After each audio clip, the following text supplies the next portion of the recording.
Guys, রাজশাহীর পর্দার চরে হঠাৎ এত মানুষের উপস্থিতি কী জন্য? আসলে বিষয়টা হয়েছে কি, চড়ক পূজা উপলক্ষেই এত মানুষের সমাগম। আসলে চৈত্র মাসের শেষ দিনে দেশের বিভিন্ন স্থানে চড়ক পূজা অনুষ্ঠিত হয়ে থাকে। তো রাজশাহীর আলুপট্টিতে পদ্মা নদীর পাড়ে চড়ক পূজা অনুষ্ঠিত হচ্ছে এবং সেটা দেখার জন্যই হাজারো মানুষের সমাগম ঘটেছে।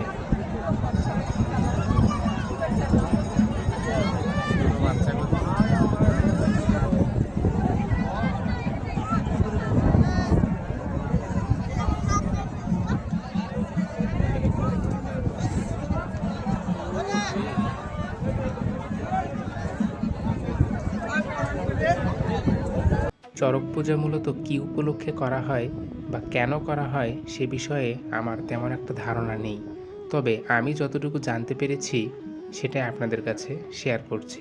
কথিত আছে যে পুরাকালে বানরাজ নামের এক রাজা ছিলেন, যিনি ছিলেন কঠোর শিবভক্ত। কঠোর তপস্যা করেও তিনি যখন শিবের দেখা পাচ্ছিলেন না, তখন তিনি শুরু করলেন আত্মত্যাগের বিভিন্ন পদ্ধতি।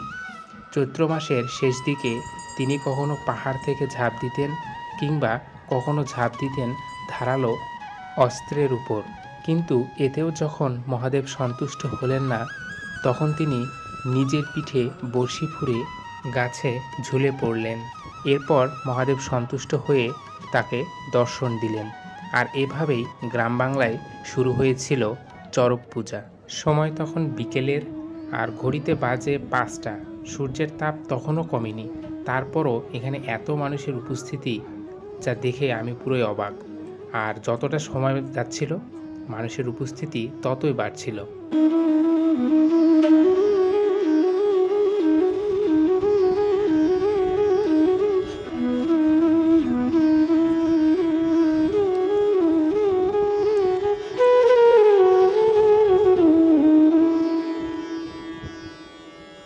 বিকেলের এই সময়টায় এত পরিমাণ গরম যে লোকের ভিড়ে থাকাই যাচ্ছিল না। তাই পাড়ের কাছে এসে দাঁড়িয়েছিলাম, আর এখানে অনেক বাতাস ছিল, আর এখান থেকেই চড়ক গাছ ঘোরানো দেখতেছিলাম। আসলে চড়ক পূজা উপলক্ষে চড়ক গাছ ঘোরানো এর আগে আমি একবার দেখছিলাম, সেটা আমার বাড়ির ওই দিকে। তবে রাজশাহীতে এই প্রথমবার দেখার অভিজ্ঞতা হলো। চড়ক পূজা মূলত শিবকেন্দ্রিক, অর্থাৎ শিবের প্রতি অটল ভক্তিতেই মূলত ভক্তরা এই পূজা করে থাকে।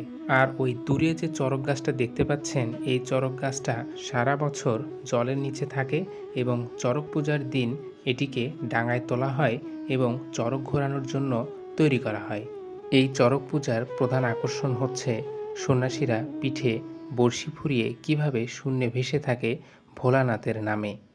চড়ক পূজা শুধু পূজা নয়, এটি একটি বিশ্বাসের পূজা, যা মহাদেবের নামে ভক্তরা করে থাকে।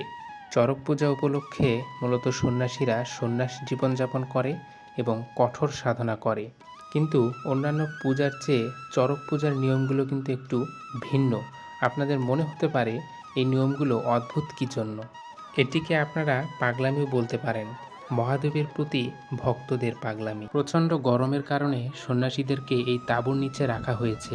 সমস্ত বিকেল জুড়েই আমরা পদ্মার পাড়ে ছিলাম এবং চড়ক ঘোরানো দেখতেছিলাম। দেখতে দেখতে প্রায় সন্ধ্যা হয়ে এসেছে, আর সন্ধ্যার পরে পুরো চর ফাঁকা। সারা বিকেল জুড়ে কত মানুষের আনাগোনা এখানে, আর সন্ধ্যা লাগতেই পুরো চর ফাঁকা হয়ে গিয়েছে। তো আমাদেরকে ওই আলোকিত স্থানে যাইতে হবে, ওখানে মূলত চড়ক পূজা হচ্ছে। প্রায় অনেকটা সময় জুড়েই আমরা পদ্মার পাড়ে ছিলাম, যেহেতু সন্ধ্যা হয়ে আসছে, তো এখানে বেশি সময় থাকা যাবে না।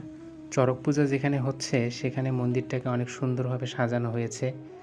এখানে ভোলানাথের প্রতিমা স্থাপন করা হয়েছে। তো এটাই ছিল মূলত ভিডিও। সম্পূর্ণ ভিডিওটা আশা করি আপনারা দেখবেন, আর এই সম্পর্কিত মন্তব্য কমেন্ট বক্সে লিখে জানাবেন।